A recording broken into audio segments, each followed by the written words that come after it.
Dam pala ito. Dam.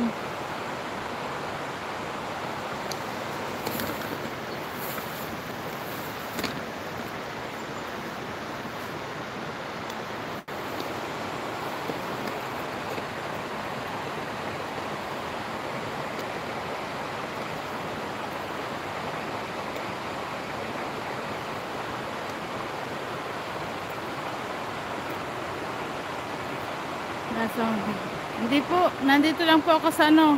Ito po yung pinakamalawak na park ng ano ng Italy. Salamat sa pagtambay, Ate Mers.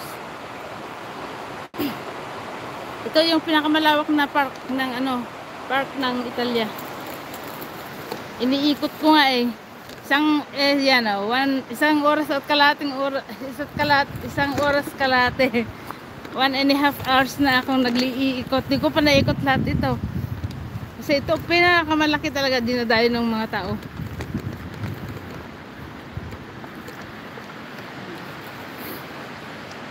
Malaking parko ito.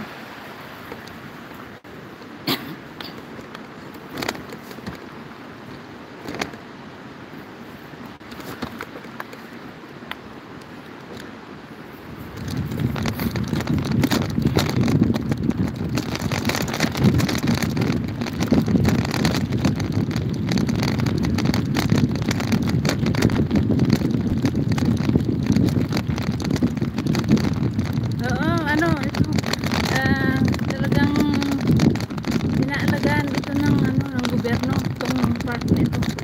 Yan, tignan mo yung mga ano, mga puno nila. Yan, street na street siya. Malinis pati. Saka yung mga mayayaman lang nagpupunta dito. Yan, yung mga walang magawang ano, mga milyonarya. Naglalakad-lakad lang sila.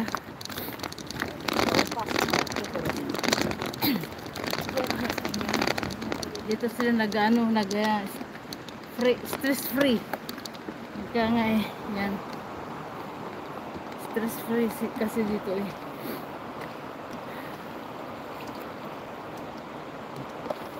Kaya lang naman ako nakarating dito dahil ano, malapit sa bahay, malapit sa amin. Nakabike lang ako.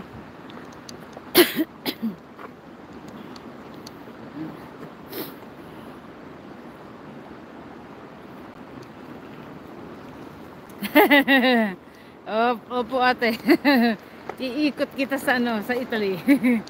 Itong pinakamalaking ano, park ng Italia.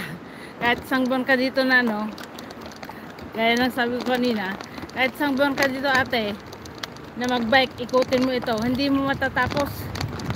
Hindi ka matatapos dito na mag-ikot. Eh ako nga, hindi ko na alam kung saan ako ano eh, mag-exit eh. Lawak ng sa layo ng pinunta ko, pero may isang oras at kalahating oras, 1.5 hours na ako. Yan mga mayayamang tao na dito, nag-iikot-ikot sila. Salve! Mga tatandang ano, mga pensyonado. Mga yayaman lang mga pupunta dito eh. Ang mga estranghero, nandun, nagpupuspos sila sa Milan. Wala silang time pumunta dito. Ako nakakapunta ako kasi malapit na ako sa bahay. Pinabike ko lang hanggang dito. Pero sa tagal ko dito, hindi ko pa naikot lahat dito. Sa laki nito. Dinadayo ito ng buong mundo.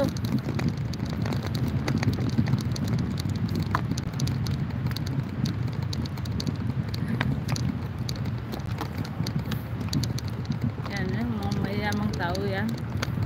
Iikot-ikot lang sila, nag-stress free. Stress free sila dito.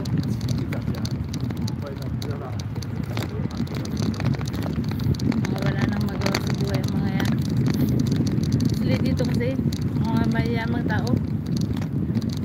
Wala kang makikitang estranghero.